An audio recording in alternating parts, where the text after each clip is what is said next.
It's visible, ma'am. But I'm not able to present it. Oh, we can see it already. Oh, you're not able to go to the present mode, presentation mode. Ma'am, just go with the slideshow. The bottom one you have, right? Just left side of the Zoom. If you just click.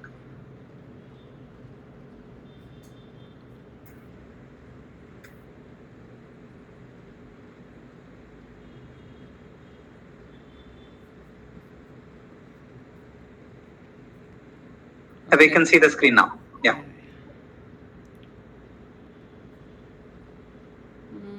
But where do I present it? Ma'am, the screen is visible actually. Yeah, but the presentation mode is not there. That's what. Sir, yeah, that one. Yeah. Ma'am, Yeah, it's now it is. totally, it's fine. Now It's fine. Is it moving? It's not moving. I'm not able to present it. No, I think now it is showing full screen. If you just click next. Yeah, it's not going. It's not going, is it? Okay, I think you need to click that bottom left side bottom. I think the arrow mark. If you just try clicking, is it going to next page? No.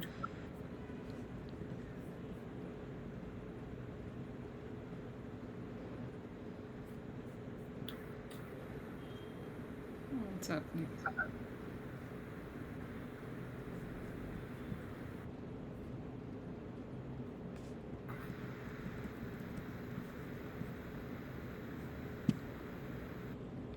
Okay. Yeah. Is it okay now? Yeah. Okay, fine. Yeah. Yeah, ma'am. So, Please go. Yeah.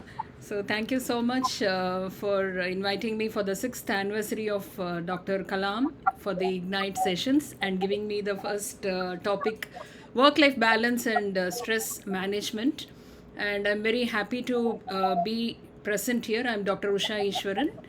I'm a planning board member at Trivandrum University. I'm an engineer basically, and we do the SEEK services like academic consultancy, career guidance, and skill development.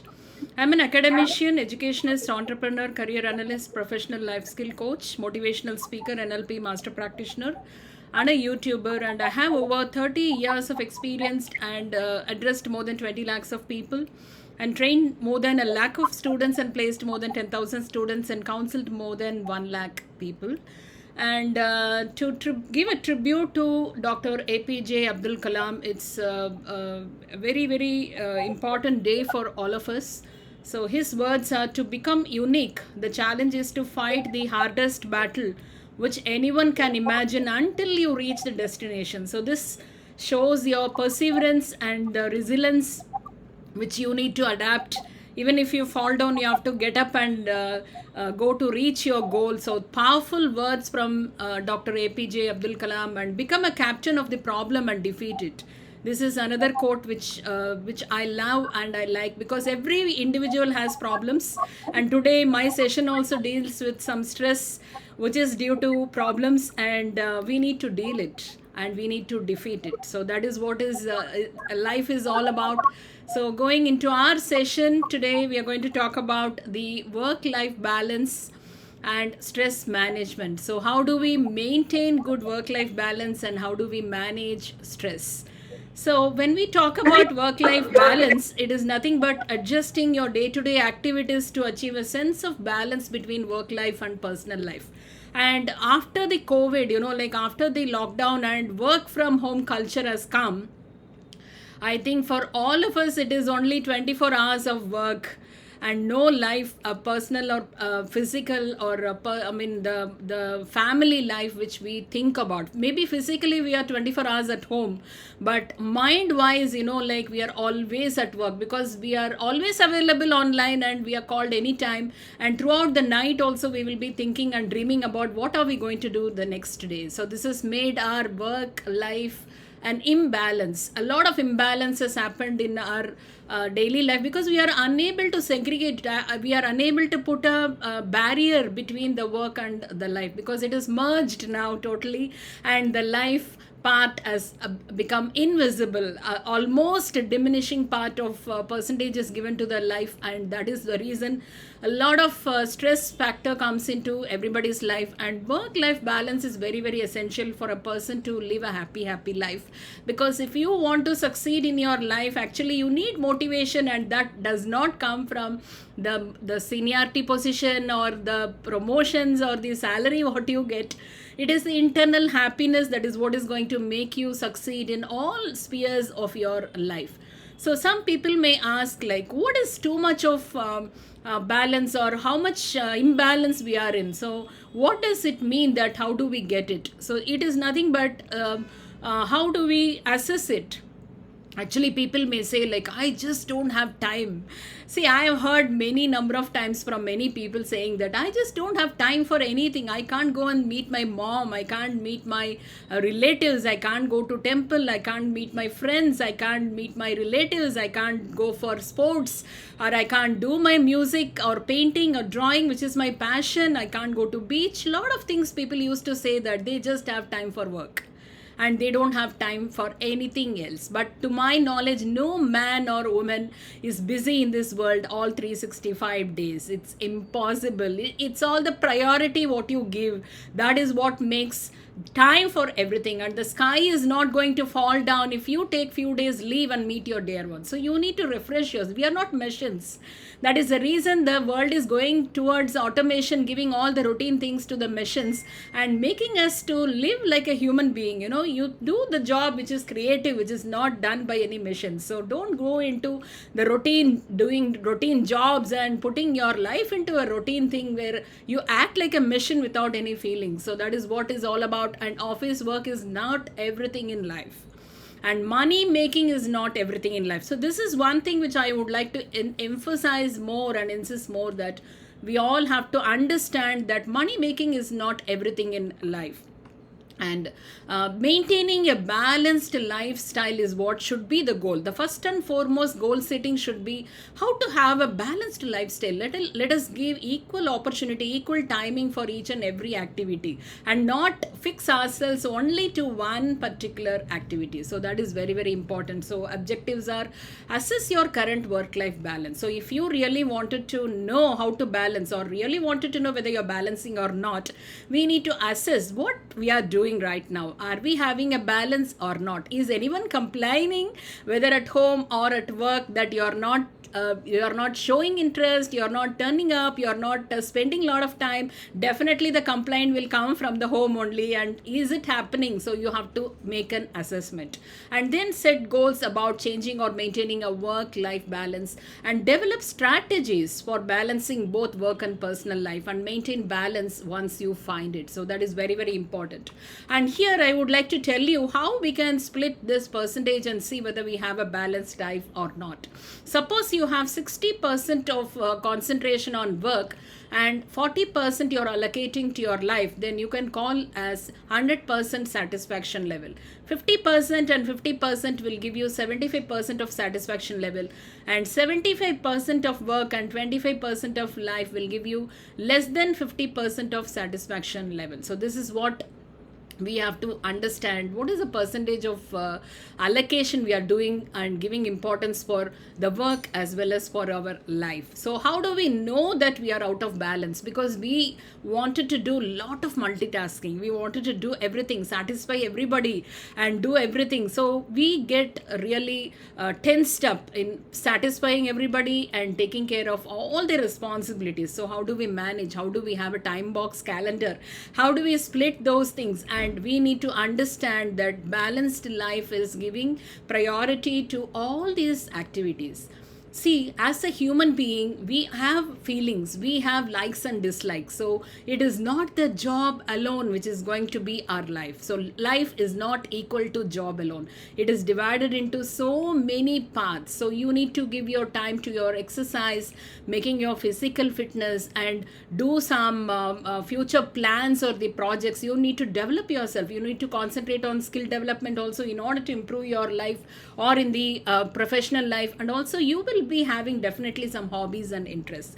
All of us forget that after we enter into the school, because when we were kids from 0 to 5, we were doing lot of things, have hobbies and interests, singing, dancing, drawing, painting, so many things we used to do, but we don't have time, and gradually we start forgetting about all those things. And religious and spiritual activities, so even that some people would love to do, and we need to allocate time for that. And friends and relatives, and amazing time we need to spend with our friends, because they motivate us, they give us energy, and we refresh ourselves to do the work better. And also the family, the most important thing, the people who live for us, your wife, your husband, your mother, your father, your sister, your brother, your children, all those are living for you. And if you don't have time for them, see what as a human being will feel, they are all available, no, anytime I can spend time with them. But life is so short and it is unpredictable, and we don't know how many of us will go when and what way. So don't take chance. And job will be there, even if the job is not there, you can live your life, but relationships are most important, and they live their life for our benefit and to make us happy. So give some time for them, and this is what is a balanced life if you are going to spend time on all these areas. So what are the benefits of work-life balance? Suppose if you have a work-life balance, you will have an improved health, higher levels of job satisfaction, greater focus and concentration, reduced stress levels at work and also at home, and more time to pursue personal goals and hobbies, and opportunity to participate more fully in family and social life. So this is very, very important. Our productivity will improve only when we have balance. When we are going to concentrate more on one particular activity, we will not be able to get all these benefits. And coming to how to maintain a good work-life balance, first and foremost, I would like to touch upon the most important thing is set goals around you, what you value highly. See, this is very important. Many of us do not know what is the value we are giving for each and everything. You need to reflect and take stock of exactly what your values are. There is a little motivation for success if your goals don't connect to your values. Of course, to make this work, you need to know exactly what your values are. I will recommend you 5 areas of your life: career, self, family, community, and spiritual. And consider how you are living out your values in each of those areas. You need to do an assessment, an assignment, of course. And gaining this perspective will give you some ideas about what you might like to change or improve. So only when we do an assessment, we will know whether we need to make a change and we need to make some improvement or not. So to do this, consider how do you spend your time and energy, and what are you passionate about, and what do you need to do more of, and what should you cut back on, and what is missing. So this parameter, what is missing, has to be identified. We will feel sad, we will feel something is missing, but we do not know what is missing. So that is very, very important. And take time to process your thoughts and feelings. Thoughts and feelings are very, very powerful parameters in ourselves. So that has to be carefully monitored and see what we are thinking every day and what is the feeling we get out of those thoughts. List 5 things you would like to change or do differently and write them down as possible goals. This is the critical first step to turn your intentions into reality.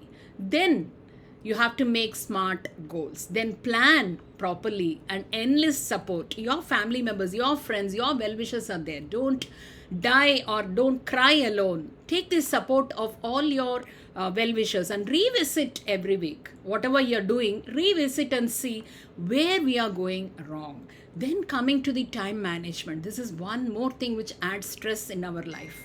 So we need to prioritize which is the most important work, which is the most urgent work, which can be done immediately, which can be postponed. And the third most important is setting boundaries.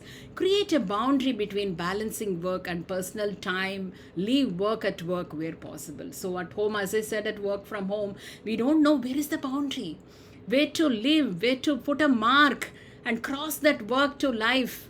So please do mark a time and fix up, okay, this is my time, work time, and from now on this is going to be my family time. Make this clear to your office people also. Let them not call you. Switch off your mobiles at that moment. Do all the work within that set boundary and give time for your family members and be positive. Build resilience and have a positive attitude. And coming to stress management, avoid stress, mental exhaustion and burnout. Fatigue affects your ability to work productively. So you need to calm yourself. Nothing is going to happen. Just relax and think positively. Think what has to be done than thinking about what has happened. Don't brood yourself thinking about what has happened. And maintain a healthy lifestyle. Look after yourself, eat well, sleep well, and set aside a little time to exercise or pursue an activity that you enjoy. You need blood circulation for your brain to work. In order to energize your entire body, you need blood circulation. You need good oxygen. So try to get up and walk. Do some exercise. If not outside, at least in the house.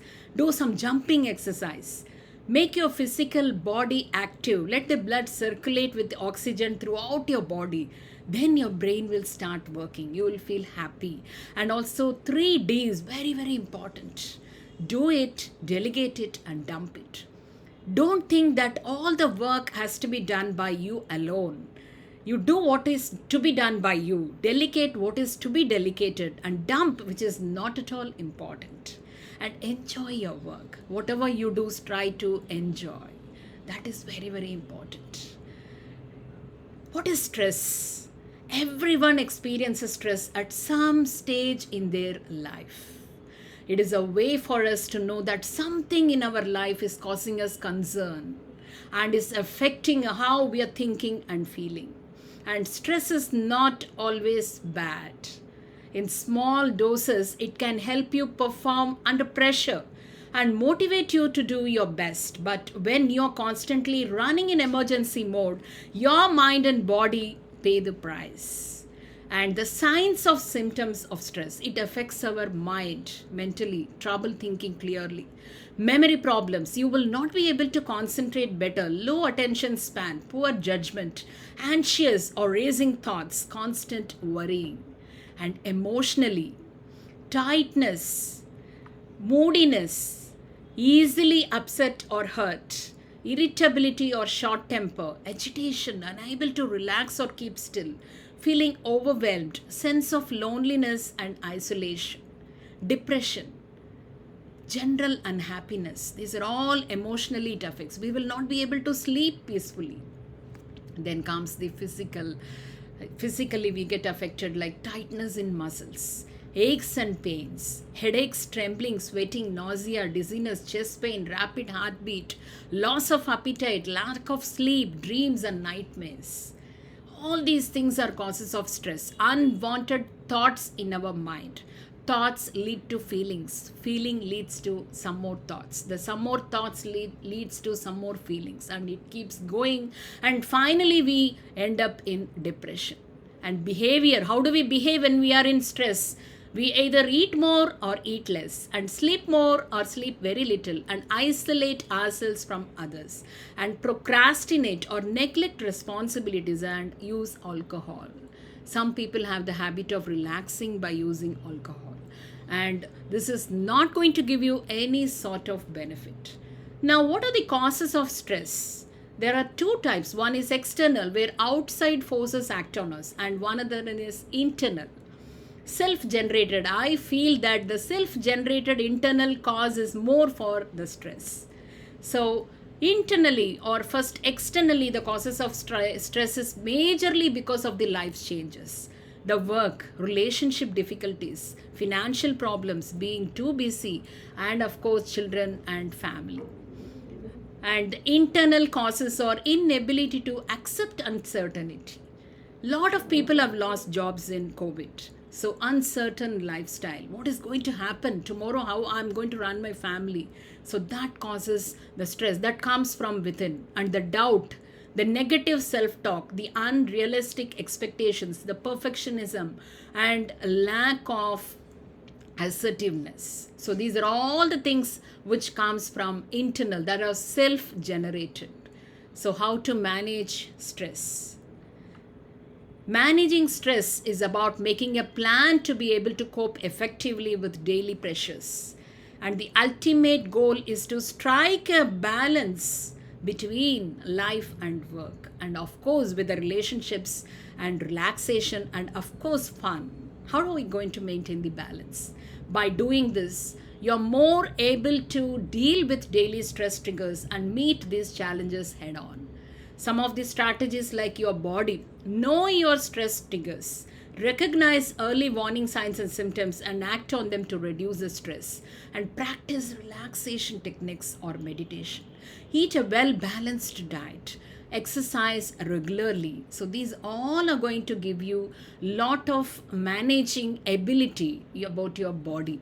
Then coming to your thinking, try to worry less about things you can't control. Accept whatever you can't change. Unchangeable things has to be accepted. We can't do anything about it. And set small, manageable, achievable goals, and apply problem solving techniques, and choose to have a positive attitude. And think positively about yourself and your achievements. Have some self-esteem. Be self-confident. Feel that yes, I can do something about this situation. Take time out to visualize a calm and peaceful place. Do what you like to do. That is not end of life. This is like a cloud, passing cloud. It will go, but the time will not come again. And then your behaviors. Plan and organize ahead to allow enough time to get tasks done. Don't rush up, don't hurry. Give some time, give some breathing time, and use to-do list and set priorities to help you achieve your goals. And be open and honest with people rather than hiding your thoughts and feelings. Share with your friends, share with your relatives, share with your well-wishers. First of all, share with your own self. Have self-talk and seek guidance and support if required, and create a balanced lifestyle for yourself. Allow time for your recreation. Do something what you like to do. That will be a management. It will be a motivation part for you in order to overcome and manage this stress. And coming to the most important thing which I would like to communicate today, that what are we? What is human being? We are human beings and we need to first understand ourselves. The proposal is that the human being is a coexistence of self and the body. Self is what we term as I, and body is what we see with our eyes. And to understand the two realities, we can start by looking at the needs, activities, and response of the self and body. The needs of the self and the body, if you see, the self needs happiness. Happiness comes when somebody respects us. Most of the conflicts happens when people don't respect us. So the basic foundation of happiness is the respect, the self-respect, as well as the other people giving respect to us. And take it from me that every human being in the world expects this only as happiness. And what our body expects, food, which is a temporary one. It is not continuous, whereas happiness is continuous. We want continuous happiness. And when we talk about quantity, we cannot tell that I had half kg of respect today. That is not possible. We want respect throughout our lifetime. That is continuous. And it is qualitative. We cannot quantify it. Whereas food is quantitative. We can take required amount of food. And the happiness, the self can achieve that happiness with right understanding and right feeling. Please take this, my dear ladies and gentlemen. Right understanding and right feeling is what is going to make you happy. And body will get the food with physico-chemical things. And the activity by self is desire, thought, and expectation, and body is eating and walking. And the time, it is continuous for self and temporary for body. And response of the self is knowing, assuming, recognizing and fulfilling, whereas body only recognizes and fulfills. So they are two different entities. We cannot think that they are same. They are not same. And the self has the activity of desire, thought and expectation, which are continuous. On the other hand, any activity on the body like eating or walking is temporary in time. So we keep thinking about something, our desire is continuous. And what is happening in our thought is, it is not what we want. We assume a lot of things. We just see what is happening around. We have some preconditioned thought in our mind. So assuming without knowing, we don't even validate, but we start assuming and take it inside. And assumptions keep changing, because when we see a lot of people, when people post something in the Facebook or Instagram, like we think that is only happiness. If you buy a car, it is what is happiness. If you get a promotion, you get some good salary, that is happiness. And if you fly abroad, it is happiness. All those things are assumptions that comes without knowing what we really want. And the resolution of this is knowing through self-verification. So if you are able to verify what you really want, only with the assumption set right, assuming based on knowing, can recognizing and fulfilling be set right. And only then the conduct can become definite. All the problems of the human being are due to assumptions. My dear ladies and gentlemen, all this imbalance, all these assumptions, all these problems, all this stress is because of assumptions, unwanted assumptions which we carry from external world, and we don't even validate within ourselves. So we think that self is equal to body, but that is not true. We think that respect is if you take food and if you have clothes and if you have a big house and you have number of cars, you have facility, if you live abroad, that is not equal to the respect what we get from self. This happiness is the respect what we get from the outside people. And the body is satisfied with food and clothes, but self is not satisfied with that. And self wants continuous happiness. And we feel that all these things, as I said, like we have a gross misunderstanding, assuming that human body to be only the body. And the gross misunderstanding is assuming that the human being to the body, and therefore trying to fulfill all the needs to physical facility. It is needless to say that due to overuse of physical facility, there is a widespread repercussions at every level of human existence. Check if you're caught up in this loop. Accumulation of physical facility. So that feeling of deprivation every time. You get a mobile phone, you're happy for 10 days, again you are unhappy, you want to do something more than that. You will not be satisfied with the physical facilities. And the activities of our mind, as I said, as a self, you have desire, thought and expectation. What are the content? Where do we get this desire, thought and expectation? One is by preconditioning. Somebody would have put that in our mind, or sensation, what we see outside. But all these things will not give you happiness. Only the one which have self-verification as what is that you want, what is that you are and what is that you want. If you have matching in that, then you will have harmony in your life. So if your content of imagination, whatever is running in your mind as thought, is just based on the natural acceptance, that is the continuous happiness and prosperity. Prosperity means I would like to emphasize on prosperity, that get your property, whatever you want, to the extent what you want and little more that you can share with others, not everything in the world. Have some limitations in collecting the physical properties and material. Increase your happiness. Suppose your content of imagination is only that natural acceptance of being continuously happy, then you will be like that. You have to assess yourself. Or if it is due to preconditioning and sensation, then you will be looking for consumption, profit, name, fame, sensual pressure, knowledge, all those things. You will not be happy at all. You will keep going and going and going, and which leads to disharmony in your life. So this is what is the percentage that is filled within us. We are filled with preconditioning and sensation and very little part of natural acceptance. That is the reason we are all stressed up, and that is the reason we are not happy. So the content of imagination should be filled by the right understanding, to be ensured in the self and guided by right understanding. Only then you will be able to attain harmony. So know our natural acceptance, be aware of our imagination, find out source of imagination, and work out a way to sort out our imagination. And that is what this harmony is, what is happiness. And these are all the keys to work-life balance. Prioritize your needs, learn to say no whenever required, leave work at work, and practice 3D principle. Be honest with yourself, choose your attitude, and know what you want. And work-life balance ethics is very important, and maintain balance. So harmony in self leads to happiness, and happiness leads to proper work-life balance, and proper work-life balance leads to stress management. And thank you so much for your patient hearing.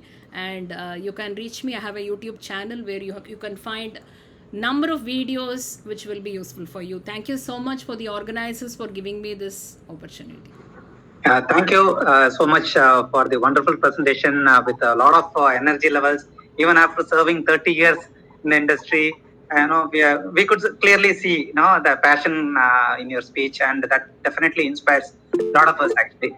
I had few questions, but since it's just half an hour and we are about to start the next session, I will hold the question. Maybe we will find another opportunity to interact more with you. I strongly recommend the participants to either reach out to Dr. Ushaa Eswaran ma'am for either one-on-one or maybe any session, any help that you need, because she is providing a lot of such services with a lot rich experience that she has. She has shared very little in 30 minutes. I'm really happy to see how she balanced the content and time within 30 minutes. That itself clearly shows her experience in delivering speech. We are very thankful to you, ma'am. Thank you so much for delivering the speech. Thank you. Yeah. Over to you, Suraj. Yeah. We can proceed to the next session. Okay, thank you, ma'am. First of all, it was quite inspiring to all of us, like the students as well as the persons who have joined. So thank you, ma'am. We hope we finding other meetings and hosting, and you should come with great honor, ma'am. Thank you so much. So without further delay, because we are in the session, so I hereby invite our Ravi Shankar sir, the founder of Kalam, an influencer and an educator, last not the least, and the author of Kanavu Siragagal, The Wings of Dreams. And today was his book launch. Congratulations, sir. Congratulations. And we can start the session, sir. Please take over. Yeah, I think the session, second session will be done by Sudasan. So he's ready to deliver the speech. Okay, yeah, sir. Over to you, Sudasan. Okay, Sudasan, sir. Okay. Yeah, thank you, sir. Thank you, Ravi, sir, and Suraj. And I am presenting my screen. And good evening, one and all presented for the good day, and it's a memorial day of Dr. APJ Abdul Kalam. And I am presenting my screen. Okay. Hope everyone can see my screen. Yes, sir. It is visible, sir. Yeah, okay. First of all, I would like thank you very much. I would like to thank for Mr. Ravi sir for the wonderful opportunity, and the Jai Kalam community. It's a wonderful community created 2 months back, and it's growing good. And next, I would like to thank to my organization Willpower Solutions India Private Limited, which is located in Tenkasi district of Tamil Nadu in a village called Nallur, and that my organization mold me a better way to deliver this kind of presentations. And I'm happy to present this presentation to the